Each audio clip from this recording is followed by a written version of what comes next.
What's up guys, welcome back to another video, and today we have some new speculation maps for HHN 34 and some official announcements, kinda. Let's hop into it.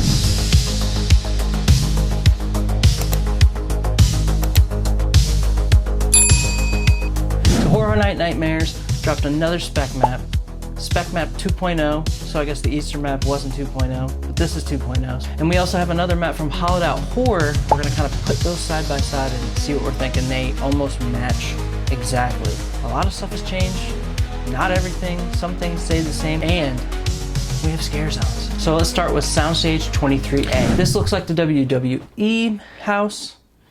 A little bit different of a symbol, but basically the same. It has moved locations and replaced the pirate ship, Viking ship. We thought it was going to be Poseidon's Fury in the last video, but it has taken that place. We go over to the Hollowed Out Horror map. They're thinking this one is going to be called The Horrors of WWE. So maybe we're thinking a little mashup of all the horror-inspired wrestlers, their stories, their backgrounds. I highly doubt we're going to see actual wrestling. So I'm thinking storylines, backgrounds of wrestlers who are a little bit more horror inspired. This one has been in all three spec maps for this year, so I think we got a big chance of this one actually coming.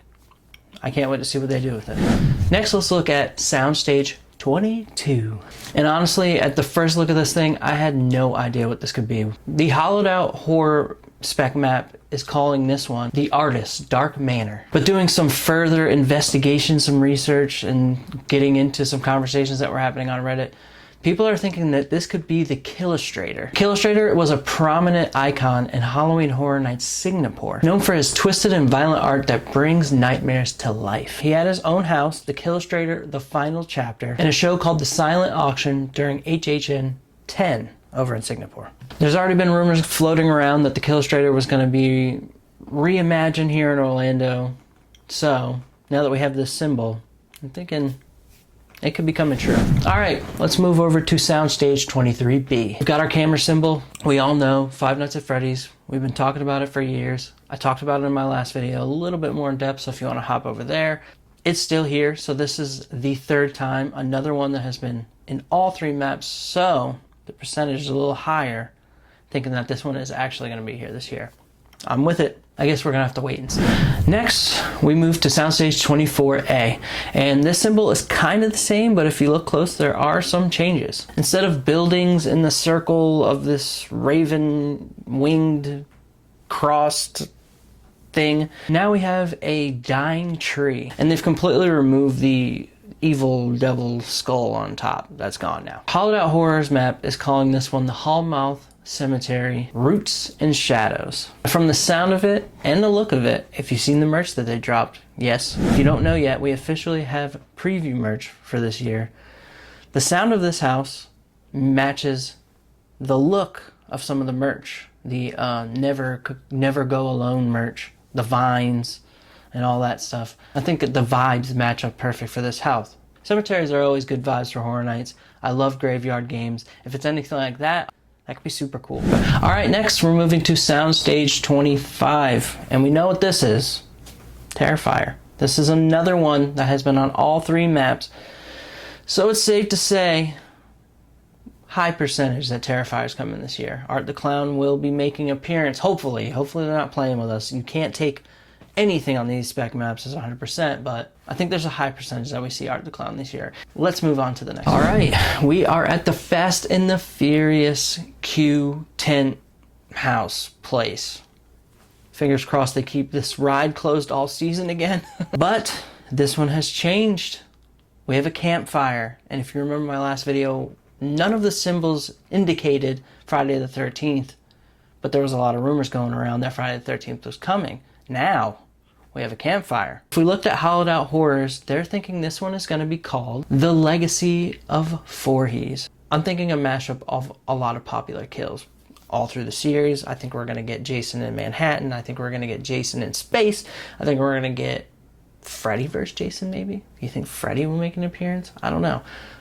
I think we're going to get an awesome mashup of all his popular kills, if not his most iconic kills. I know that we all have been dying to see Jason come back to Halloween Horror Nights, so I hope this one stays in speculation. I hope this one's for real. I know it would make everybody super happy. All right, let's move on to Tent 3. We've got a bit of a different variation. It's still a book with some snowflakes. I'm still hoping that we're getting like a Scary Tales Christmas edition, but Hollowed Out Horror is calling this one Harvest Moon Viking Village. Now, if you remember, we talked about the boat. I thought it was Poseidon's Fury, but I also said it was giving like Vikings, Pirates vibes. Looked like they were trying to throw different things at us, confuse us a little bit. And this is what these spec maps do. They throw things out there, kind of throw us off our trail, make us guess, get us excited, and then take something away and put something else new there. So it looks like this could actually be a Vikings house, and it looks like either way we're getting Vikings this year. That's kind of cool. I don't know if we're going to get a ship, but we're going to get Vikings. Moving on to 10-4, nothing has changed. Fallout, looks like it's here to stay. We got our thumbs up, but if you look at this symbol, we have a TV, so it looks like we're following the TV show instead of the game. This isn't 100%, obviously, this is all rumor, but looks like I gotta watch a show to do some research. All right, and let's jump into Tent 2. This was our radio frequency thing. This has been taken off the map completely, and now we have a little box with toys. Completely different from what we thought it was last time, so I don't know if this has anything to do with Cary, Ohio. Maybe it still does, maybe it doesn't, but Hollowed Out Horror is calling this one Tortured Toys. Honestly, everything they've done with the Chucky Scare Zone with all the demented and possessed toys was really cool. Also, they've done Dollhouse of the Damned. If they pull into that, or that has anything to do with this house, that'd be super cool. Dollhouse of the Damned was awesome. Another house that honestly I'm excited for. And our last one, Tent 1, changed back to the original symbol from Spec Map 1, and this one clearly Hatchets and Chains. It looks like this one is another one that has a high percentage to be in this year's lineup. Hatchet and Chains, Demon Hunter. We all loved it from Slaughter Cinema 2. I'm glad it's still on the spec map. I didn't think it was going to go anywhere. Spaghetti Western, let's go. Let's move on to some scare zones. So we have 4 scare zones, not 5, which I think last year they got a little heat on calling one specific scare zone a scare zone when it really was just a horde of chainsaws. And honestly, Blumhouse was barely a scare zone too. A photo op, it was kind of creating a bottleneck and annoying a little bit, but a lot of Blumhouse characters are at least iconic and fun, and they were scaring. And I mean, I can't say that the Chainsaw Horde doesn't scare you, but it was kind of hard calling that a scare zone. So I think this year they just corrected and were like, all right, we're not going to pretend like something's what it isn't. We have 4 scare zones. Let's hop into them. I'm going to start in San Francisco and just say we have 3 little lines sideways. And if you know, Halloween Horror Nights for the last however many years has had Megan pop up here and there. And even in last year, she was in this same exact place in the Blumhouse scare zone. It looks like we're either getting another Blumhouse scare zone or we're getting just a Megan scare zone.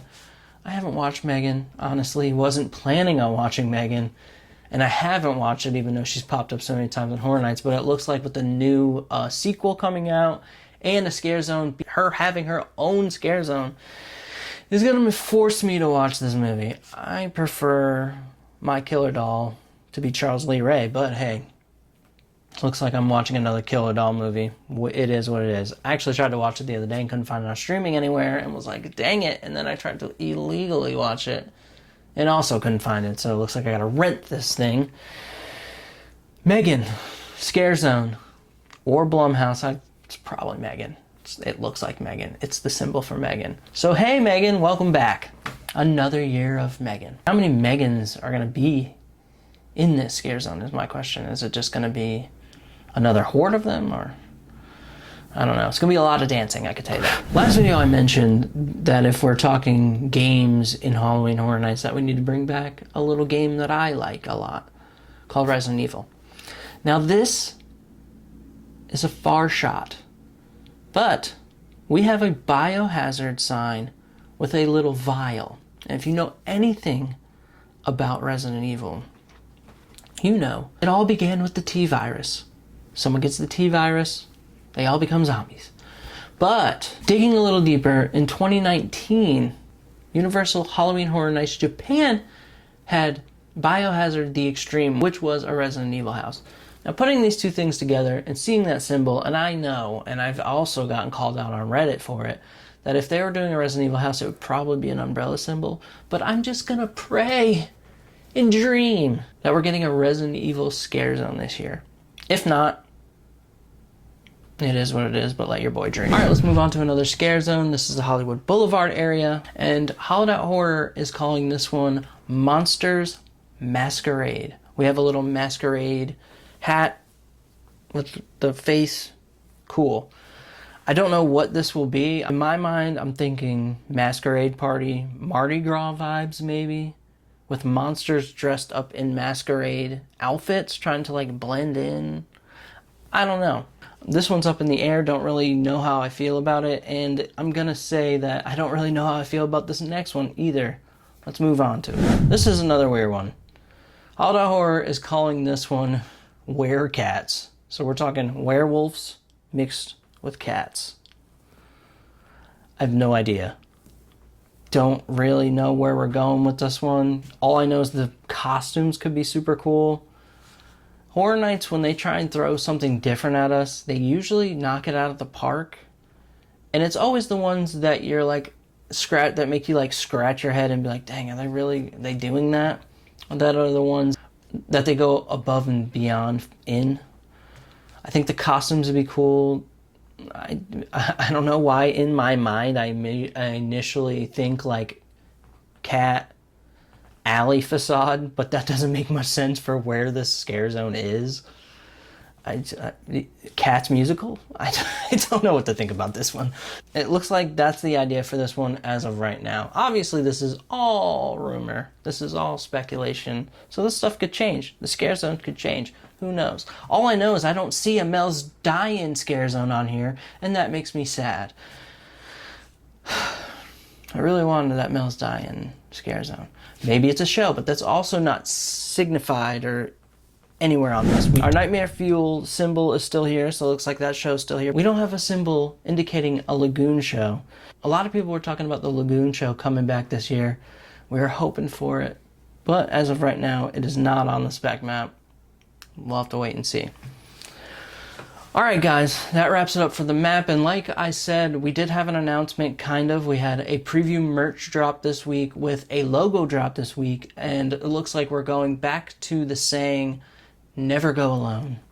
I'm not gonna lie, I like this merch way more than I liked the merch for the preview last year. I was not into the bright colors.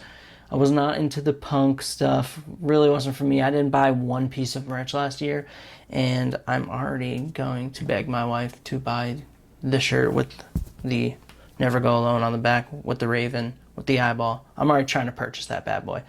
We also got a candle, hat. Looks like we've got a few different things. It feels good to know that even though we haven't had any official announcements yet, they're giving us a little sprinkle of something. Epic Universe is opening this week. So I think that after Epic Universe opens, we get that all open, we get that done with, we'll start getting some announcements. But thank you guys for watching the video today. We appreciate it. Do all the things, like, comment, and subscribe, and we'll see you in the next one.